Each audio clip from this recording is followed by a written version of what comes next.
Hey everyone, तो कैसे हैं आप लोग। उम्मीद करता हूँ बढ़िया होंगे। तो हम लोग क्या पढ़ रहे थे, the fundamental unit of life, class 9 का चैप्टर 5। कितना बढ़िया डायलॉग है, ठीक है। तो हम लोग न्यूक्लियस पढ़ चुके थे, सेल वॉल पढ़ चुके थे, सेल मेम्ब्रेन पढ़ चुके थे, सब कवर कर लिए थे। अब हम लोग आ गए थे साइटोप्लाज्म पे। किस पे आ गए थे? साइटोप्लाज्म पे, ठीक। अब साइटोप्लाज्म में क्या होता है, हम लोग सेल का एक स्ट्रक्चर देख लेते हैं। सेल का ये देखो, ये है, मान लो क्या, ये मान लो एनिमल सेल है। कौन सा सेल है? Animal cell. ये क्या है? सेल मेम्ब्रेन, ठीक है। और बीच में है न्यूक्लियस। अब बीच में न्यूक्लियस को छोड़ दो, बीच में जो बाकी स्पेस है, ये जो फ्लूइड वाली मटेरियल है, सेमी फ्लूइड जो मटेरियल होती है, वो क्या है? ये सब पूरा क्या है? साइटोप्लाज्म में आ जाता है। साइटोप्लाज्म को जब हम तोड़ेंगे ना, साइटो मतलब क्या होता है? सेल, ठीक है। और प्लाज्मा मतलब क्या होता है? प्लाज्मा मतलब होता है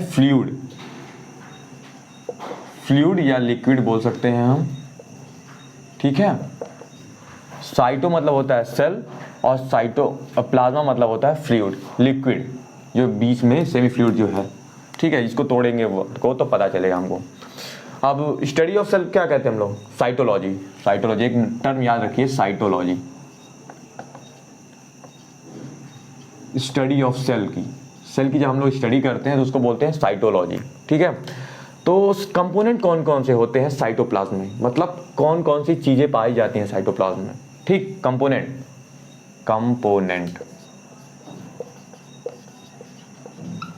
कंपोनेंट पहला होता है कौन सा?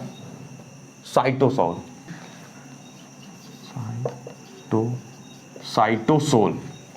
कंपोनेंट कौन सा है? साइटोसोल मतलब क्या होता है? इसमें क्या होता है? सिर्फ लिक्विड वाले मटेरियल्स होते हैं। लिक्विड मतलब वाटरी सब्सटेंस, जितने भी वाटरी सब्सटेंस होते हैं, वाटरी सब्सटेंस, ठीक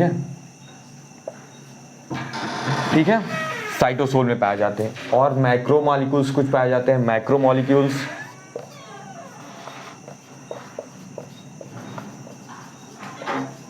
पाए जाते हैं। कुछ ऑर्गेनिक मॉलिक्यूल्स, ऑर्गेनिक एंड कुछ इनऑर्गेनिक, ये सारे कंपोनेंट पाए जाते हैं। बेसिकली साइटोप्लाज्म इतना ही है समझना है हमको। साइटो मतलब क्या होता है? सेल, और इसके अंदर फ्लूइड होता है। फ्लूइड में जो पूरा सेल के अंदर न्यूक्लियस को छोड़ दिया जाए, और सेल मेम्ब्रेन के बाद जितना स्पेस होता है ना, वो पूरा साइटोप्लाज्म ही होता है, पूरा साइटोप्लाज्म ही। और इसके अंदर रुको, और इसके अंदर एक चीज और पाए जाते हैं, क्या? सारे के सारे ऑल सेल ऑर्गेनेल्स, कुछ चल नहीं रहा है, ऑल सेल ऑर्गेनेल्स, ठीक है। यस, ऑर्गेनेल्स, सारे ऑर्गेनेल्स। क्या क्या पाया जाता है एक बार याद कर लो। साइटोसोल मतलब लिक्विड वाला सब्सटेंस होते हैं, लिक्विड वाटरी, ठीक है, फ्लूइड। और इसमें साइटो मतलब होता है सेमी फ्लूइड सब्सटेंस। ये सब सेमी फ्लूइड होते हैं, सेमी फ्लूइड बोलो या फिर मैट्रिक्स बोल सकते हो, ठीक है। फैला हुआ है पूरा न्यूक्लियस को छोड़ के बाकी स्पेस में पूरे कवर किया गया है साइटोप्लाज्म में, ठीक। ये क्या है? ये सेल, फ्लूइड और कंपोनेंट जिसका साइटोसोल है, मैक्रोमोलिक्यूल्स हैं, ऑर्गेनिक हैं, इनऑर्गेनिक सब्सटेंस हैं इसमें पाए जाते हैं, और सेल ऑर्गेनेल्स। इतना बेसिकली हमको साइटोप्लाज्म में पढ़ना है क्लास 9 के हिसाब से, ठीक है। और देखो अब सेल ऑर्गेनेल्स क्या होते हैं। सेल ऑर्गेनेल्स मतलब क्या कि जितने भी, अब देखो यही समझ लेते हैं सेल ऑर्गेनेल्स, बेसिक उसका।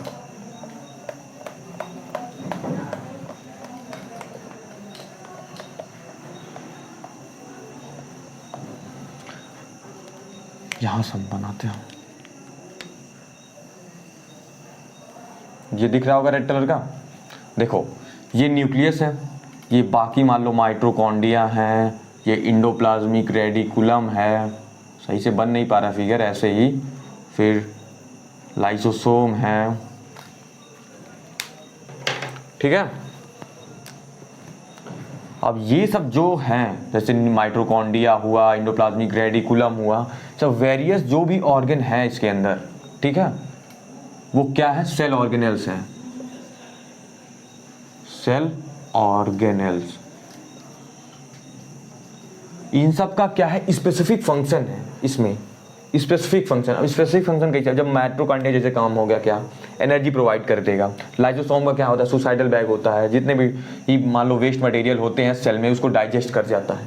ऐसे ऐसे हर एक काम का, इंडोप्लाज्मिक रेटिकुलम का जैसे हो गया, रफ इंडोप्लाज्मिक है कि स्मूथ इंडोप्लाज्मिक है, उसका प्रोटीन सिंथेसाइज होता है, लिपिड सिंथेसाइज होता है, मतलब वेरियस सारे सेल। अब जैसे हम ही लोग की बॉडी मान के चलिए, हम ही लोग की बॉडी में ही डिफरेंट पार्ट का डिफरेंट फंक्शन है। हार्ट का काम क्या है, पंपिंग करना है, और लंग्स का काम क्या है, एक्सचेंज करना है एयर को, ठीक, कार्बन डाइऑक्साइड बाहर छोड़ना है, ऑक्सीजन अंदर लेना है, ये सब काम एक बटे हुए हैं। तो वैसे ही सेल में डिफरेंट सेल ऑर्गेनेल्स हैं, ठीक। ये है पूरा प्रोसेस सेल ऑर्गेनेल्स का, सबका स्पेसिफिक फंक्शन है। सबसे इंपॉर्टेंट ये है, सबका स्पेसिफिक फंक्शन है। स्पेसिफिक फंक्शन समझ में आया। ये पूरा होता है साइटोप्लाज्म के बाद हम लोग पढ़ लिए क्या, सेल ऑर्गेनेल्स। अब हम सिंगल सेल ऑर्गेनेल्स अलग अलग बार पढ़ते रहेंगे। इससे पहले सेल ऑर्गेनेल्स से पहले मैं डिफरेंस बिटवीन आप तुम लोग को एक चीज़ बता देता हूँ, एनिमल सेल और प्लांट सेल में। एनिमल सेल और प्लांट सेल में एक डिफरेंस तुम लोग देख लो, बेसिक डिफरेंस क्या क्या होता है। वैसे तुम लोग को बेसिक तो पता ही हो, क्लास 8 में पढ़ते हो, लेकिन एक बेस तुम लोग को समझा दे रहा हूं मैं एक बार। पहले देखो क्या है, प्लांट सेल, और दूसरे में क्या है, एनिमल सेल। पहला डिफरेंस इसमें क्या हो जाएगा, हम लोग पहला कर लेंगे सेल वॉल का ही। भाई भैया सेल वॉल इंपॉर्टेंट है इसमें, उससे डिफरेंस ही पता चल जाएगा पहला कि सबसे मेन डिफरेंस तो सेल वॉल ही है। सेल वॉल किस में प्रेजेंट होगा, एनिमल में प्रेजेंट होगा कि प्लांट में प्रेजेंट होगा, बताओ। देखो सेल वॉल कहाँ प्रेजेंट हो रहा है, सेल वॉल प्रेजेंट किस में है, प्लांट में प्रेजेंट किस में है, प्लांट में। और एनिमल में क्या है, ये भाई नहीं प्रेजेंट है, सेल वॉल नॉट प्रेजेंट, ठीक है। पहला डिफरेंस हो गया। और एक होता है सेल मेम्ब्रेन,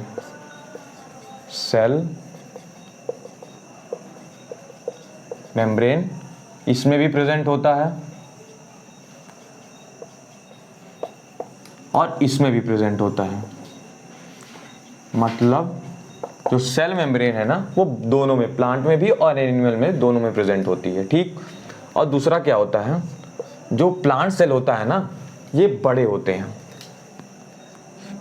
हैं, large in size. Animal cell की अपेक्षा प्लांट सेल ज़्यादा बड़े होते हैं, लार्ज इन साइज, ठीक है। और ये स्मॉल इन साइज, ये हमारा तीसरा डिफरेंस हो गया। और सबसे इंपॉर्टेंट है प्लास्टिड, ये डिफरेंस क्रिएट करिए, प्लास्टिड। अब प्लास्टिड का काम कहाँ आता है, फोटोसिंथेसिस में। और फोटोसिंथेसिस करता है सिर्फ प्लांट, ना कि एनिमल, ठीक है। तो प्लास्टिड, ये सारे सेल ऑर्गन्स भी हम पढ़ेंगे अलग से भी। प्लास्टिड प्रेजेंट होता है इसमें, एब्सेंट, ठीक। कहाँ काम आता है इसका बता दे रहा हूँ पहले, कहाँ पे, फोटोसिंथेसिस में, मतलब फूड बनाने में, ठीक है। तो फूड कौन बनाता है, स्वयं प्लांट ही बनाते हैं, दैट्स वाई। और इसके बाद अगला है क्या, सेंट्रोसोम।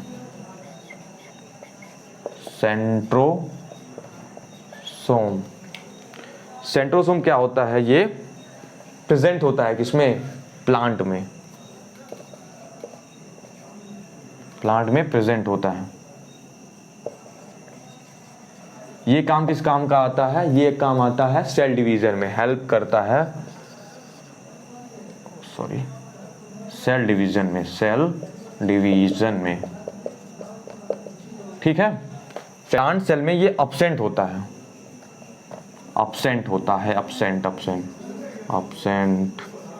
इसमें प्रेजेंट होता है। ये एनिमल में प्रेजेंट होता है, क्योंकि एनिमल में सेल डिवीजन ज्यादा प्रेजेंट,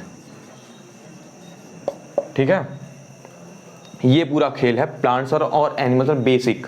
इतना देखो, सेल वॉल सबसे इंपॉर्टेंट, सेल वॉल क्या होता है, प्लांट में प्रेजेंट होता है और एनिमल में नहीं होता है। यहाँ पे होता है, सबसे बाहर होता है न्यूक्लियर सेल मेम्ब्रेन, ठीक है। उसके बाद होता है सेल वॉल, लेकिन प्रेजेंट नहीं होता है एनिमल में। बाद में हम लोग सेल वाइज डिस्कस कर लेंगे हम लोग। अब देखो सेल मेम्ब्रेन जो होता है प्रेजेंट कहाँ होता है, प्लांट में, इसमें और एनिमल में भी प्रेजेंट होता है।